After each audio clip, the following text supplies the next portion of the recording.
hoje o programa é com os irmãos Dr. Sérgio Eduardo de Menezes e Souza e Dr. Vitor Eduardo de Menezes e Souza, há mais de 10 anos atuando como cirurgiões e médicos responsáveis pelo Centro Cirúrgico Gêmeos, onde realizam inúmeras intervenções, não só destinadas à estética, mas também voltadas para a reparação de problemas físicos e até mesmo correção de erros de outros profissionais. Vamos falar também sobre os atuais episódios dos problemas ocorridos em locais clandestinos e outros temas como riscos, influências, modismo, mamas, onde cabe silicone, lipoaspiração, orelha de abano, operações de genitálias, pálpebras, nariz e o que mais você precisa saber. No ar, o Entre Linhas especial Cirurgias Plásticas. Olá pessoal, começa agora mais um programa Entre Linhas, hoje um programa com assunto recente, atual e também dose dupla. Hoje nós vamos falar de cirurgia plástica, mas com os irmãos Dr. Sérgio Eduardo de Menezes e Souza e Dr. Vitor Eduardo de Menezes e Souza, especialistas em cirurgia plástica. Tudo bem, doutores? Tudo bem, Juninho? Boa tarde. Olá, tudo bem, Juninho? Bom dia. Você apresenta o Sérgio e o Vitor, porque eu acho que é uma dúvida, né? Sim. Eu sou Sérgio Eduardo de Menezes e Souza. Trabalho aqui em Sete Lagoas, viemos já há cerca de 10 anos, estamos aí desempenhando então a atividade na cirurgia plástica por esse período.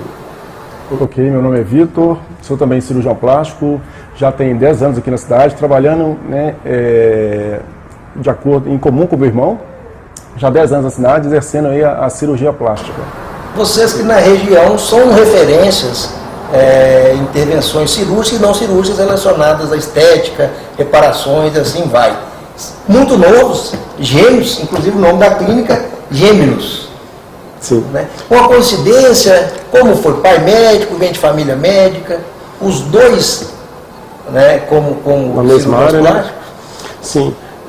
Lá em casa nós tivemos somente, o pai é médico, é vivo até hoje, trabalha ainda hoje com medicina, e através dele foi influência para a gente caminhar, né, trilhar aí a área da medicina. Somos do interior de Minas, da cidade chamada Mutum, leste de Minas. A nossa formação de segundo grau foi em Belo Horizonte, aí faculdade e especialização também em Belo Horizonte. Viemos então para Sete Lagoas, depois da especialização, por influência de um tio, daqui na cidade já há um bom tempo, Dr. João Batista, e um irmão que já estava aqui na cidade também há um tempo na cidade, que é o Dr. Eduardo Araújo de Souza Júnior, que atende até nesse mesmo prédio que nós atendemos. Mas me fala do espaço de vocês, a Gêmeos, o que vocês atendem aqui? Aqui na clínica a gente é um espaço para atender o cliente que busca os tratamentos nas diversas áreas da cirurgia plástica e da estética, seja tratamentos estéticos, tratamentos reparadores. Aqui é um ambiente exclusivamente de avaliações, fazemos procedimentos não cirúrgicos aqui na clínica, como por exemplo botox, preenchimentos, suspensão com fios não cirúrgicos que são feitos no consultório. É importante lembrar, Juninho, que as cirurgias não são feitas aqui. Desde quando viemos para a cidade, a gente sempre teve um foco na segurança do ato cirúrgico. Cirurgias sempre fazemos em ambiente hospitalar, na presença de anestesistas, que é realmente o ambiente mais adequado para isso. Melhor momento que nunca para uma explanação, nós estamos vendo os últimos acontecimentos de pessoas que praticam o exercício da cirurgia clandestinamente e os resultados. Nós vamos entrar nesse tema mais para frente, mas eu queria falar um pouquinho sobre os tipos de cirurgia, os motivos que as pessoas vêm. Eu separei aqui a questão da estética, né, a questão da reparação e até a correção de outras cirurgias. O que é que traz as pessoas aqui na busca de uma cirurgia plástica? Em relação vamos dizer assim, a procura do cliente, a maioria das vezes são realmente motivações estéticas, os pacientes que às vezes têm alguma queixa relacionada a algum segmento corporal que querem melhorar aquela área, né? Vem também por uma motivação de uma cirurgia reparadora. São pacientes, por exemplo, podem ser vítimas de um traumatismo, de um acidente doméstico, como queimadura, por exemplo, ou pacientes, por exemplo, que tiveram um câncer de mama, foi necessária uma retirada da mama e a posterior reconstrução mamária, fazemos a reconstrução mamária nesses casos, e também situações, às vezes pacientes que fizeram algum tratamento, seja cirúrgico ou não, que tiveram uma evolução inadequada, fazemos também eventualmente uma tentativa de melhora nessas situações. Sim, e é interessante também, Juninho, lembrar que a cirurgia plástica não é simplesmente procedimentos estritamente estéticos, né? Como o Dr. Vitor já salientou.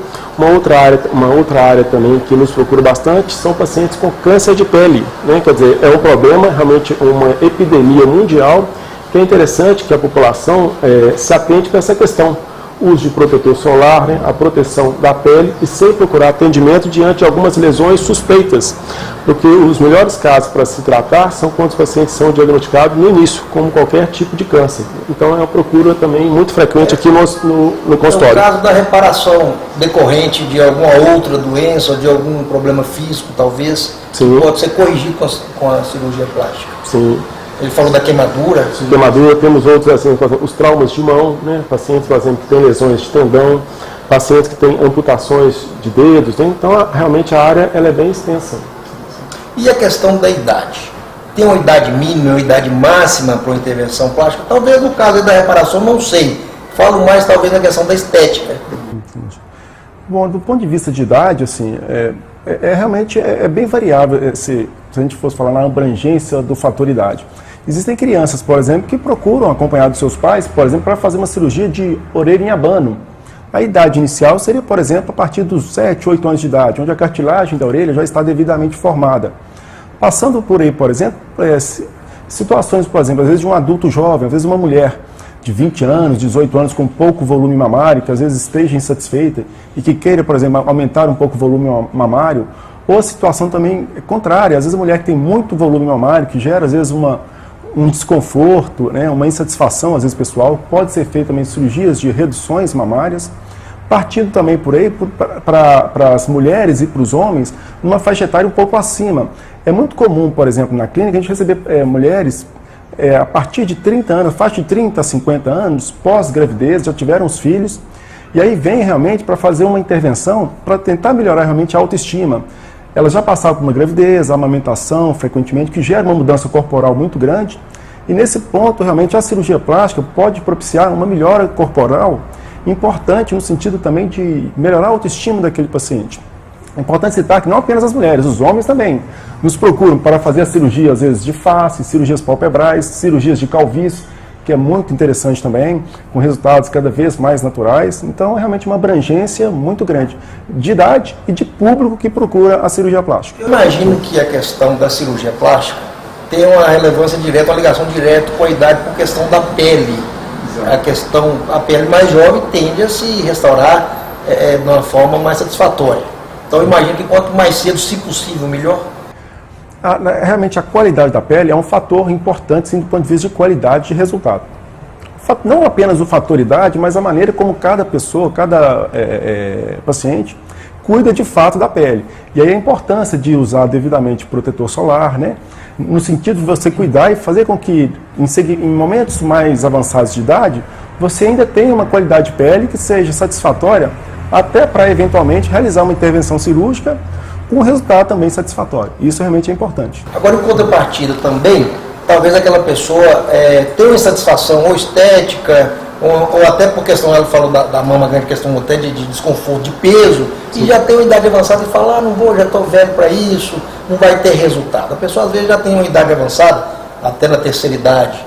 É possível ter um resultado satisfatório com a cirurgia, mesmo na terceira idade? Sim, é possível o paciente, numa idade um pouco mais avançada, ter um resultado satisfatório. Agora, é importante também, Juninho, que os pacientes, eles passem, e todos os pacientes que nós operamos, passam, né, por essa avaliação clínica, pré-operatória, para certificar que ele esteja em boas condições clínicas para fazer uma cirurgia.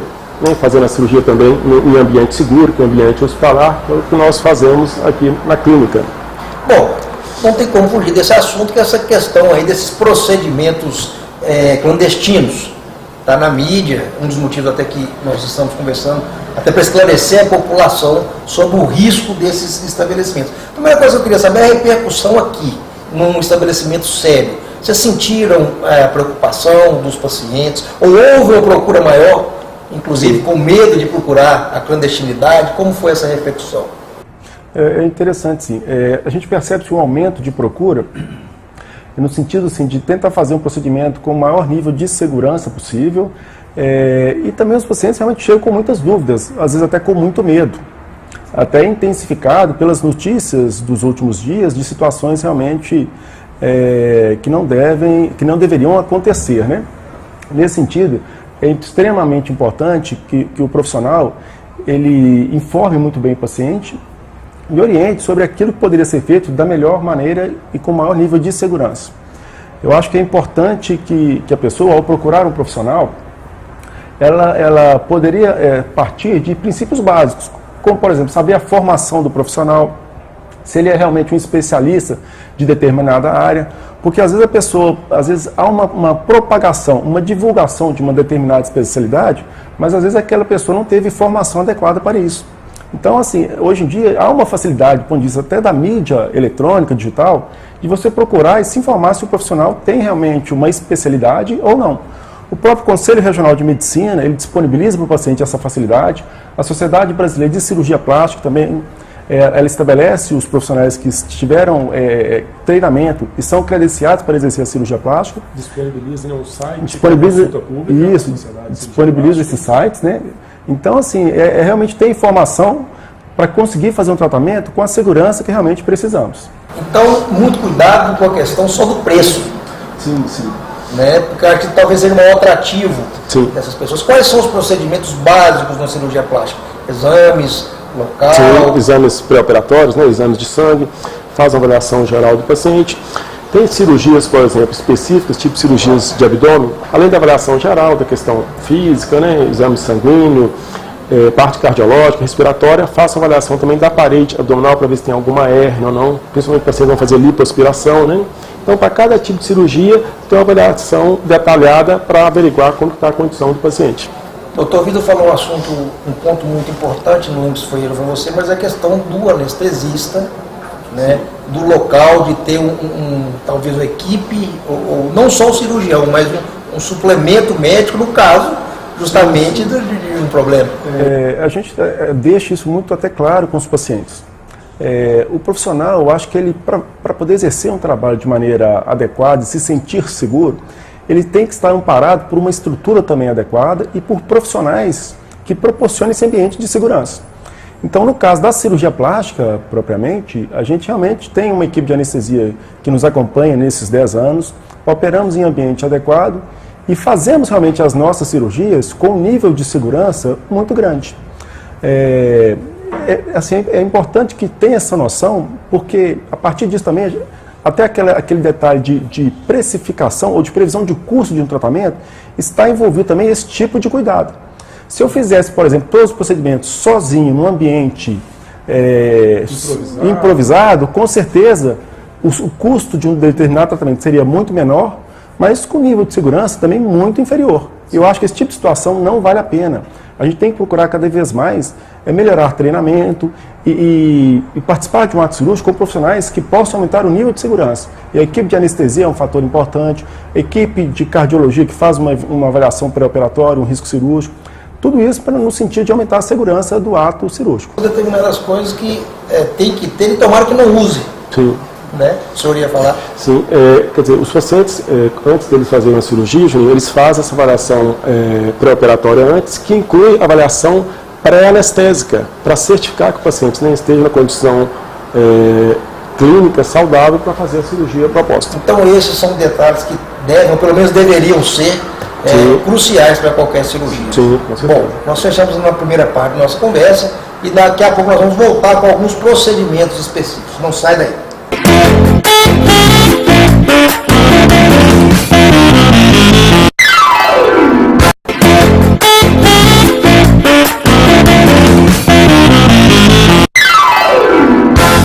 De volta o programa hoje em dose dupla. O pessoal de casa que está acostumado a ser esclarecido, agora vem em dose dupla. Hoje nós temos dois cirurgiões, renomados cirurgiões, ainda por cima irmãos, Dr. Célio e Dr. Vitor. Eu tenho uma dúvida, porque, principalmente na questão da estética, tem muito modismo e tendência. Uma hora é o bumbum grande, uma hora é o peito grande, uma hora é o peito pequeno. Como acontece a repercussão aqui dentro da clínica, dessa procura e também da postura de vocês, talvez de, não é a hora disso, não deve fazer ou deve fazer. Há essa intervenção e há essa influência de tendências e modismo? Sim. É um assunto importante, quer dizer, o cirurgião plástico, quando um paciente chega para nos procurar, né, quer dizer, normalmente é com alguma queixa específica, é interessante que o cirurgião faça a avaliação desse paciente e certifique realmente que o paciente precisa de um determinado tipo ou não de cirurgia. A questão de modismo, quer dizer, não tem como a gente fugir disso, porque é algo, né, que a mídia impõe, mas é interessante que o cirurgião ele faça um filtro desses pacientes para ver realmente quais pacientes que poderiam se beneficiar de algum procedimento. Porque pode acontecer, por exemplo, um paciente de repente já tem uma mama bonita, deseja uma prótese de mama sem indicação para ficar com a mama muito grande, para se parecer, por exemplo, com alguma pessoa, por exemplo, da mídia, ou algum artista, ou alguma atriz, né? Então é interessante que o cirurgião tenha essa avaliação para ver o que ficaria bom para aquele paciente. Porque é um produto final, um resultado final que a pessoa vai ter que carregar ele por um bom tempo. Sim. O arrependimento posterior tende a ser um pouco tardio, né? Sim. O arrependimento tem um custo, né, financeiro, de recuperação. Né? Então é interessante que o paciente, antes de operar, que ele seja avaliado e ele tenha também essa consciência do que ele pode obter com uma cirurgia, uma experiência realista de cada procedimento. É uma coisa interessante, acontece às vezes situações que são curiosas, por exemplo, numa cirurgia específica, na rinoplastia. Às vezes não é raro a gente atender pacientes, sejam homens ou mulheres, que querem fazer uma intervenção no nariz, e às vezes que já chega com uma determinada foto de uma determinada atriz, de um ator ou de uma atriz, por exemplo, com formato nasal, querendo aquele tipo de situação. Na verdade, essa fotografia ou esse modelo, isso ajuda um pouco o cirurgião, sim. Mas é que fique bem claro que aquilo não é um objetivo a ser atingido rigorosamente, porque cada pessoa tem a sua anatomia. E uma pessoa jamais terá o resultado de uma outra. Isso é interessante. Nem irmãos gêmeos que eventualmente operassem, um teria um resultado semelhante ao outro, não. Imagina agora que tem essa questão do contexto geral, porque às vezes o nariz pode ficar muito parecido, mas o restante do contexto não deixa. Exatamente. E aí a gente fala uma coisa interessantíssima em cirurgia plástica, que são as proporções corporais. Quer dizer, o que é bom para um paciente não necessariamente é bom para o outro. A questão da simetria, das medidas corporais, do aspecto facial de cada um, seja em outras regiões anatômicas. Então é importante que cada paciente vai ter o seu resultado e não necessariamente o resultado de uma atriz ou de um ator ou de uma pessoa que ela ache interessante esteticamente, buscando uma semelhança de resultado que realmente não existe. Bom, hoje, como vocês são dois, eu posso perguntar dobrado, né? Mas vocês fazem a questão dos procedimentos cirúrgicos e não cirúrgicos. Sim. Quais são os procedimentos cirúrgicos e quais são os não cirúrgicos que vocês realizam? Os procedimentos não cirúrgicos que nós realizamos aqui mesmo na clínica, entre eles tem botox, preenchimentos, né? Usamos também fios de sustentação de face, que ajuda a rejuvenescer pacientes que têm um pouco de flacidez na região do rosto. Basicamente são esses procedimentos. E fazemos também procedimentos não cirúrgicos aí em ambiente hospitalar. Isso. Em relação às cirurgias propriamente, realizamos uma variedade de casos realmente grande. Desde rinoplastias, por exemplo, cirurgias de abdômen, de lipoaspiração, cirurgias de liftings faciais cirúrgicos, aqueles pacientes que têm um envelhecimento facial mais importante. Como eu já disse, por exemplo, cirurgias de orelha em abano, eventualmente numa criança ou até num adulto também, cirurgias de calvície, tratamento, por exemplo, de quem é calvo, né? Com transplante capilar fio a fio. Desde cirurgias estéticas a cirurgias reparadoras também, os politraumatizados e por aí vai, realmente. Acho que vou deixar mais para o final, nós vamos tentar entrar um pouquinho nesses principais procedimentos, né, explicando para quem deve fazer, mas vamos pegar os mais comuns. Vamos começar pela mama. Né? O que pode ser feito na mama? Vamos lá. Em relação à mama, o procedimento, na verdade, mais procurado pela clínica realmente são as cirurgias de mamoplastia de aumento. Aquela paciente que às vezes está insatisfeito com pouco volume mamário ou com uma flacidez mamária, que procura a clínica no sentido de melhorar o aspecto daquela região, utilizando a partir disso um implante mamário. É a cirurgia realmente uma das mais comuns. Parte dela, num número também interessante, são as cirurgias de lipoaspiração. A lipoaspiração realmente seria como foco tratar uma gordura localizada que esteja gerando algum tipo de insatisfação numa paciente. A lipoaspiração então tem um volume realmente muito grande. Vou entrar na lipo, já está até separado aqui, sim, que acho que talvez seja a mais comum, a questão da mama. Eu queria voltar na mama porque tem muito aumento, mas também tem a questão da redução e da sustentação da mama. Exatamente. Existe a possibilidade de fazer uma redução de mama numa paciente que tenha muito volume, como também aquela paciente, às vezes, que esteja até satisfeita com o volume. Ela não quer uma prótese e também não quer reduzir sua mama, ela quer apenas fazer uma mastopexia, que é o termo corretamente usado, para fazer então um ajuste da pele, o tratamento de apenas a flacidez de pele. Então não coloca silicone, apenas coloca no lugar. Exatamente. Não precisa necessariamente usar o silicone, né? E, na verdade, o silicone é um material muito usado, muito seguro também, mas não é uma obrigação em todos os casos, não. Tem pacientes que não têm indicação de silicone e que você consegue fazer uma abordagem cirúrgica perfeitamente sem usar esse material. Doutor, e a mama masculina?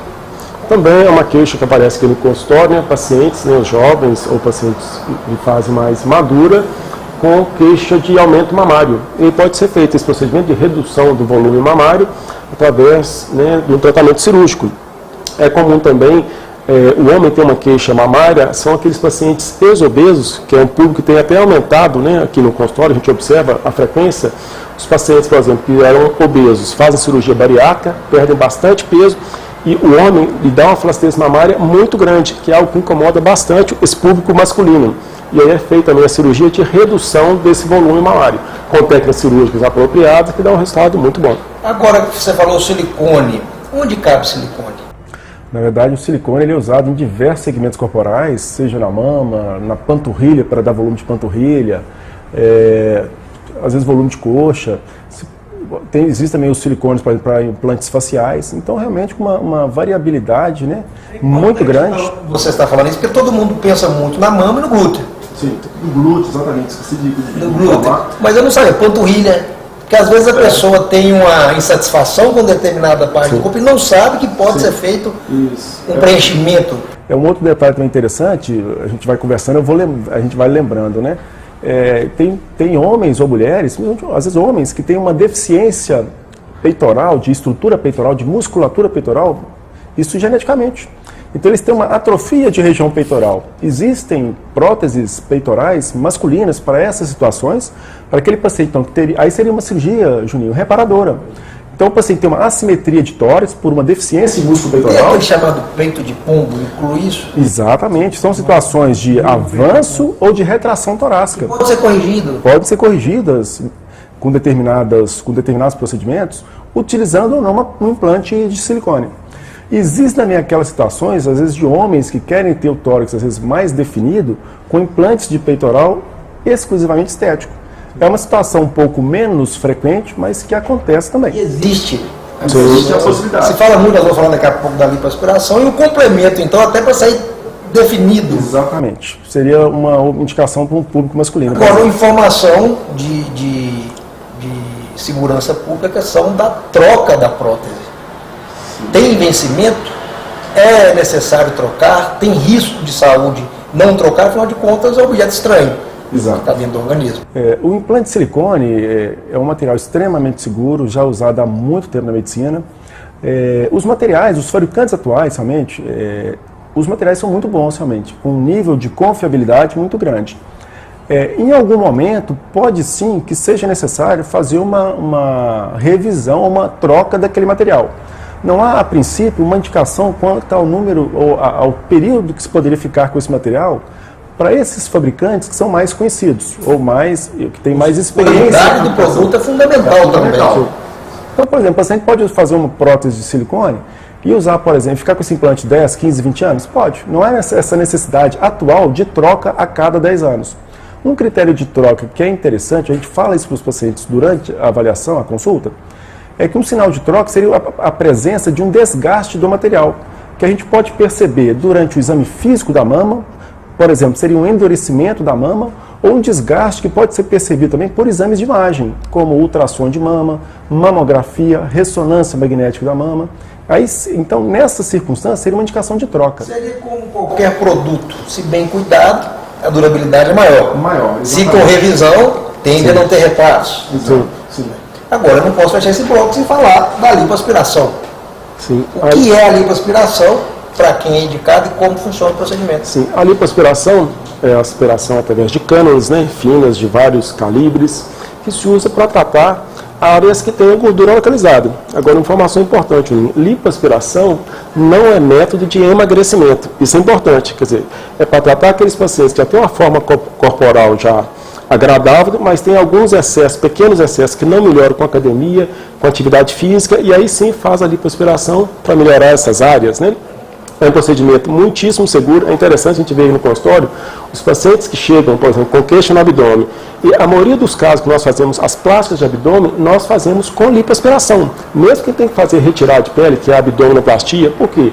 Quando eu faço uma plástica de abdômen associada a uma lipoaspiração desse abdômen, o resultado é imensamente melhor. Só que tem pacientes que têm muito medo. Tem paciente que percebe no consultório, quando fala em lipo, eles quase que entram em pânico, com medo dessa lipoaspiração. Mas é um procedimento muitíssimo seguro e que dá resultados fantásticos. Agora, o que é importante é, para ter bom resultado, que tenha uma boa indicação. Pacientes fora do peso, é uma dica importante, pacientes fora do peso querem fazer uma lipoaspiração ou uma lipoabdominoplastia, que nada mais é que uma lipo com retirada de pele da parede abdominal, eles têm que antes atingir um peso adequado para operar e ter um excelente resultado. Porque pode engordar de novo e perder o procedimento. Com certeza. Eu acho que também você falou a questão do medo. Muitas pessoas têm medo porque... Agora nós estamos falando aí das intervenções dos glúteos que morreram. E há algum tempo algumas pessoas foram noticiadas, pessoas que morreram em procedimentos de lipoaspiração, questão de embolia. Quais são os riscos reais de uma operação de lipoaspiração? Sim. A lipoaspiração, como todo procedimento cirúrgico, ele não é isento de riscos, né? Mas o risco ele é bem pequeno para fazer esse tipo de procedimento, desde que o paciente ele siga um roteiro, a gente chama um roteiro de segurança. Procurar um profissional capacitado para isso. Se você for fazer uma lipo com um profissional que não tem capacitação para fazer uma lipo, você está correndo um grande risco de ter problemas, né, ruins. Operar em ambiente seguro, ambiente hospitalar, com a equipe preparada, né? Quer dizer, seguindo esse roteiro, o paciente tem tudo para ter um resultado muito bom e com segurança. De novo, a questão dos exames, pré-operatório, do tratamento pós-operatório. Sim, é verdade. Então, é interessante não pular etapas. Quer dizer, o paciente para operar, ele tem que fazer, né, esse checklist para ver se ele está em condição clínica boa e o local que o cerca também esteja em uma excelente condição para fazer a cirurgia segura. Bom, interrompemos mais um pedacinho do programa, um programa excelente, trazendo informações importantíssimas, muita coisa, muita gente sabia, tenho certeza que outras não. E voltamos para o terceiro bloco para concluir esse programa especial com novas informações sobre cirurgias plásticas.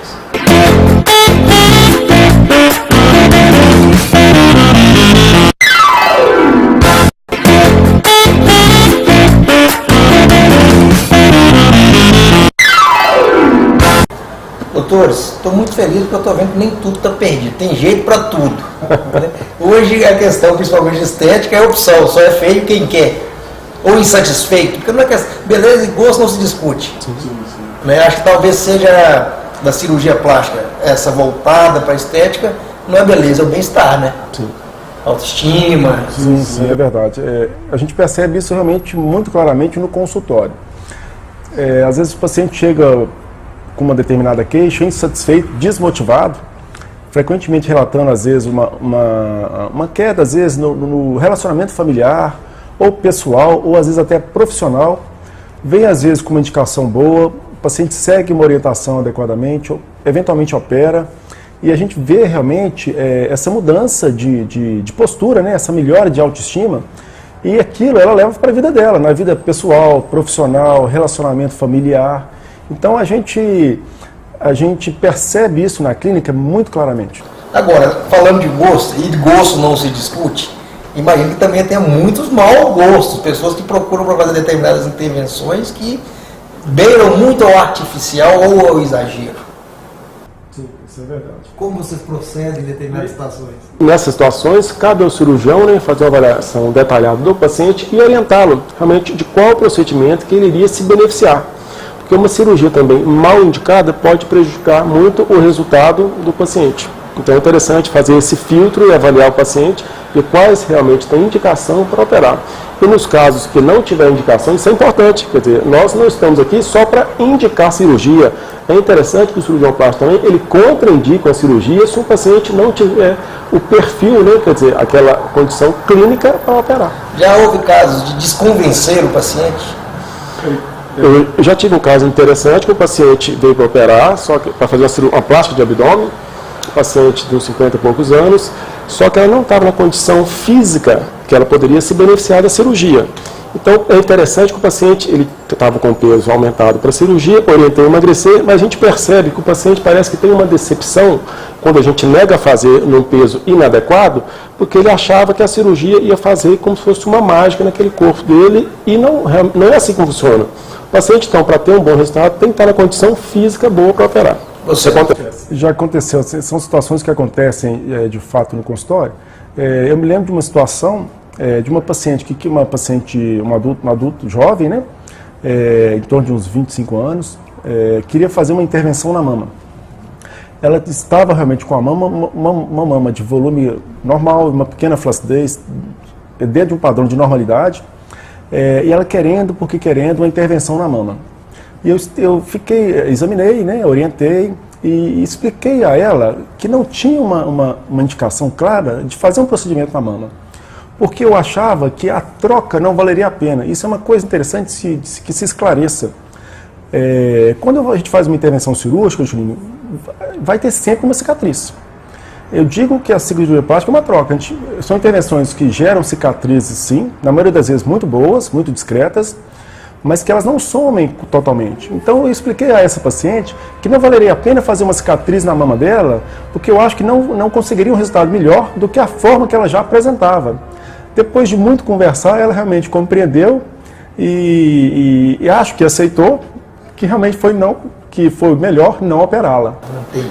Agora, um tema recente, não só nos consultórios, mas de toda a sociedade, é a questão da sexualidade.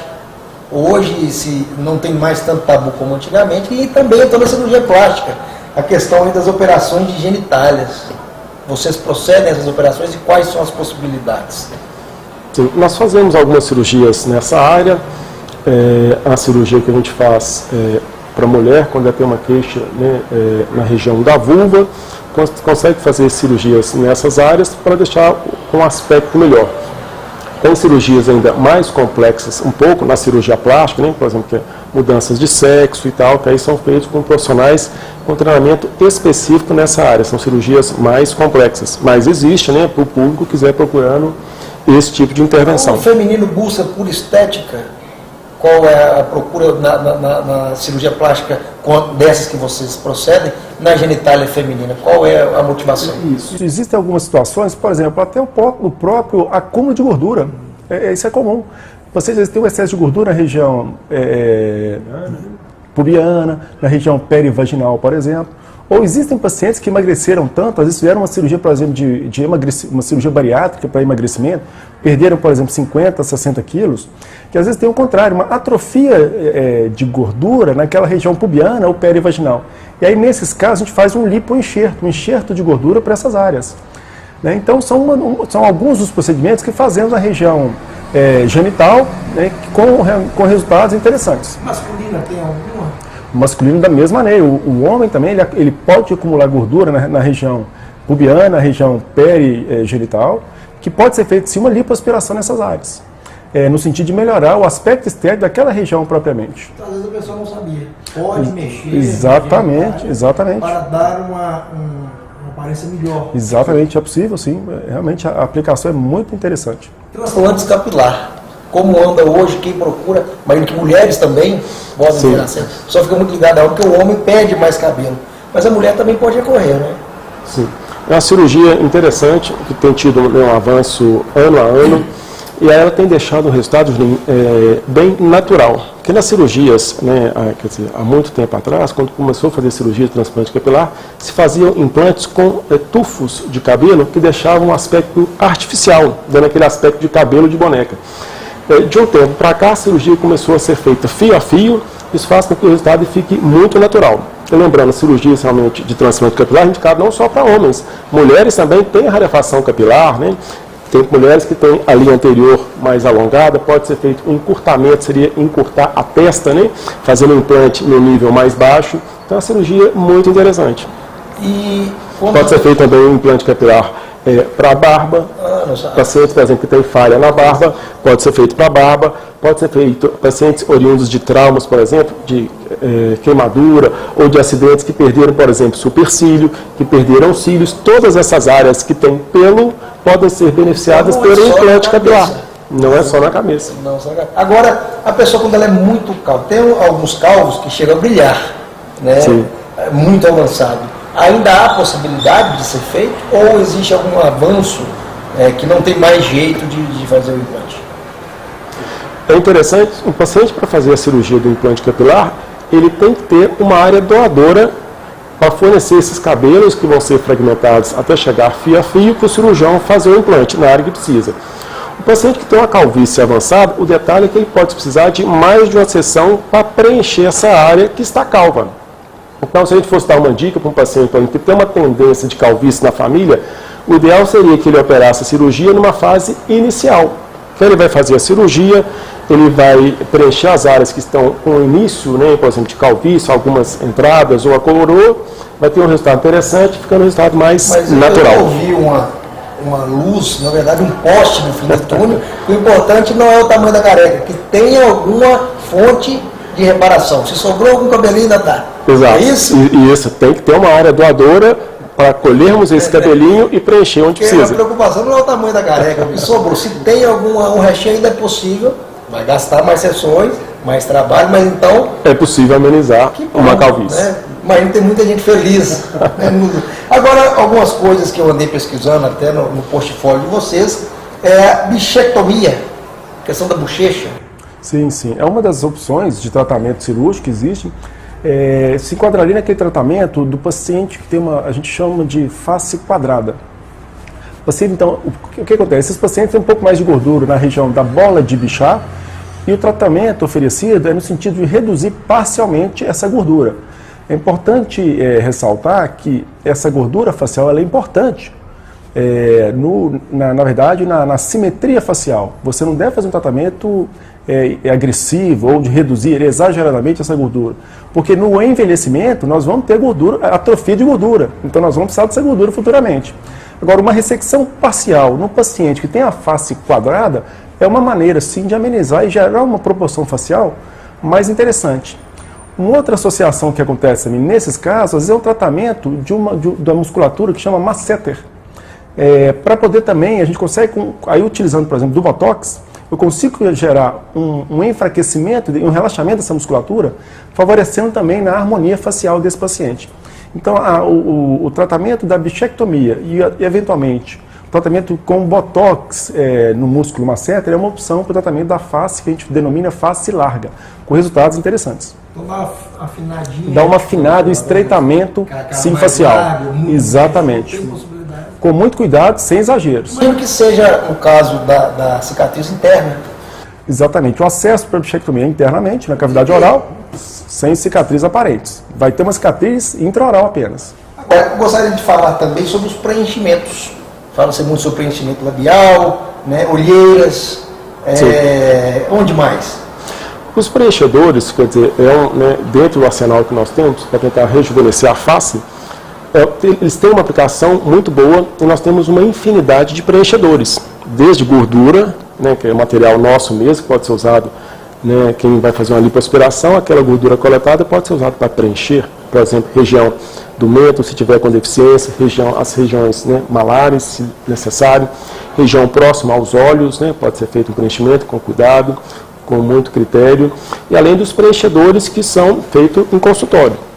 O ácido hialurônico é muito comum, tem outros materiais também no mercado, o Elancê, que é um preenchedor novo no mercado, que tem uma duração mais prolongada de cerca de 2 anos, que o ácido hialurônico normalmente é de 10 meses a 1 ano a duração dos produtos mais feitos. Então precisa o paciente manter resultado, que faça novas aplicações nesse período, de 10 meses a 1 ano. Mas lembrando, não é obrigatório que o paciente faça aquele preenchimento. Tem pacientes que nos procuram com esse receio. Doutor, se eu for fazer um botox, se eu for fazer um preenchimento, quer dizer que eu sempre tenho que fazer? Não necessariamente. O paciente pode fazer se ele tiver indicação, né? Se ele achar que a face, depois de um período de preenchimento, ela teve uma certa flacidez ou deu uma certa envelhecida. mas é possível preencher E de os tempo em tempo. recentemente famosos fios de ouro? Do que se trata? O fio de ouro, na verdade, é um material já antigo, já usado, um material de uso inabsorvível, assim como o fio russo, é também um material inabsorvível, usado já há algum tempo. Na cirurgia plástica propriamente, a gente dá preferência, Juninho, aos materiais absorvíveis, porque eles são... existe um pouco mais de controle sobre o manuseio e a interação com o organismo em relação a esses materiais. Então, na cirurgia plástica, a gente realmente prioriza esses materiais. Por exemplo, os preenchedores temporários, que são, por exemplo, o ácido hialurônico, o Elancê, com essa linha nova de preenchedor. Então, a gente sempre prioriza os materiais absorvíveis, que aí, então, não seria diferente, por exemplo, do fio de ouro, do fio russo. O sentido é de você promover uma elevação, uma suspensão da face, no sentido de amenizar uma ruga. O princípio é esse. O objetivo é o rejuvenescimento. Como é que eu consigo isso? Fazendo uma suspensão da face, com esse fio, por exemplo, no sentido de amenizar a ruga e gerar um rejuvenescimento. Na cirurgia plástica propriamente, a gente dá preferência ao fio temporário, que dura em torno de 2 anos. Um deles é o Silhouette Soft, que é muito usado. É um material, já tem aqui, no Brasil, há mais ou menos uns 2 anos de uso. É um material bem interessante. Além de promover o efeito de suspensão da face, ele tem uma característica interessante que ele estimula a produção de colágeno. Isso dá um ganho de resultado adicional para o paciente no sentido de melhora de elasticidade e sustentação da pele. É o que a gente dá preferência. Os materiais definitivos, eles têm que ser manipulados com muito cuidado. Um exemplo deles é o polimetilmetacrilato, ou PMMA. É o que foi usado, por exemplo, em algumas pessoas, inclusive em alguns episódios que a gente vê na mídia, que foram usados por profissionais não treinados, com repercussões desastrosas. Então, esse tipo de material a gente habitualmente não usa. Ele tem um uso muito específico. A gente dá preferência aos procedimentos e aos preenchedores temporários, que são mais seguros. Um detalhe importante é o seguinte: os materiais inabsorvíveis, como o Dr. Vitor falou, o ponto negativo que eu vejo deles, o que é? Se precisar de retirar esses materiais, nós teremos um grande problema, porque imagina numa face que foi preenchida com material inabsorvível, ou foi tracionada por um fio de ouro ou fio russo. Se esse paciente tiver uma reação a esse material, que é permanente, vai ficar ali o resto da vida, teremos dificuldade em retirá-lo. Ou seja, para retirar eu teria que fazer incisões para procurar material. Então, por conta disso, preferimos não usar esses materiais permanentes. Não quer dizer que eles não sejam legalizados para usar. Podem ser usados, mas, a nosso ver, com uma taxa de complicação que impossibilita usarmos no dia a dia. Não posso ir embora para fechar essa conversa, que é muito assunto, mas acho que abordamos os principais para entrar nesse leque aí. Pálpebras. O que pode ser feito nas pálpebras? E por quê? A cirurgia palpebral, inclusive, é um dos procedimentos mais procurados, né? Seguindo aquela sequência assim, de cirurgias mamárias, lipoaspirações, a pálpebra entraria como terceiro cirurgia, realmente, ou grupo de cirurgias mais procurados. Nas pálpebras podem ser feitos o tratamento do excesso de pele palpebral, que naquele paciente de mais idade pode, inclusive, gerar uma diminuição do campo visual. E a cirurgia, nesse caso, tem um efeito interessante no sentido de rejuvenescer. Além do excesso de pele palpebral, uma coisa que acontece também, às vezes, é um acúmulo de gordura palpebral. Às vezes o paciente não tem excesso de pele, às vezes um adulto jovem, por exemplo, mas ele tem excesso de gordura. E a gente consegue, com uma cirurgia de blefaroplastia, diminuir um pouco esse volume de gordura e proporcionar realmente uma face de aspecto mais estético, mais harmônico. Ou seja, então tudo ligado. Estética, bem-estar, saúde. Sim, sim. Realmente estão muito juntos aí. Doutor, isso foi um prazer muito grande. Eu acho que foi um programa, um dos mais esclarecedores. Acho que abordamos muita coisa. Muito obrigado. Nós ficamos à disposição, qualquer dúvida, né? Vamos, inclusive, deixar os telespectadores tiverem. Eu tenho certeza que muita gente vai querer conversar com vocês aí, muita coisa nova. Onde que acha, onde fica a clínica de vocês? Sim. Nós estamos aqui na rua Teófilo Otoni 281, no centro aqui da cidade, né? Uma referência importante que é em frente ao Hospital Nossa Senhora das Graças. Era um prédio de esquina no 2º andar. Importante, Sete Lagoas, que muita gente de outras cidades vê pela internet. Sim. Em Sete Lagoas. Exatamente. Isso é uma coisa interessante, Júnior. Quando a gente veio para aqui há 10 anos, a gente quis estabelecer um serviço que as pessoas pudessem vir aqui. E não daqui, às vezes, em outro local, procurar esse tipo de atendimento. Eu acho que a cidade tem plena condição de oferecer um tratamento adequado e com segurança. Telefone de contato? O telefone de contato aqui da clínica é o 31-3775-0394. Doutores, muito obrigado. Pode falar. E o nosso site que é www.clinicagenius.com. Repete o site para mim, porque eu fiz a pesquisa no site, lá tem muita informação, inclusive dúvidas. Sim, é um site interessante. É um conteúdo muito, inclusive para quem quer saber um pouco mais de cada cirurgia. Sim, www.clinicagenius.com. Pessoal, fechamos mais um programa, hoje dedicado à cirurgia plástica, e semana que vem estamos de volta com um novo assunto.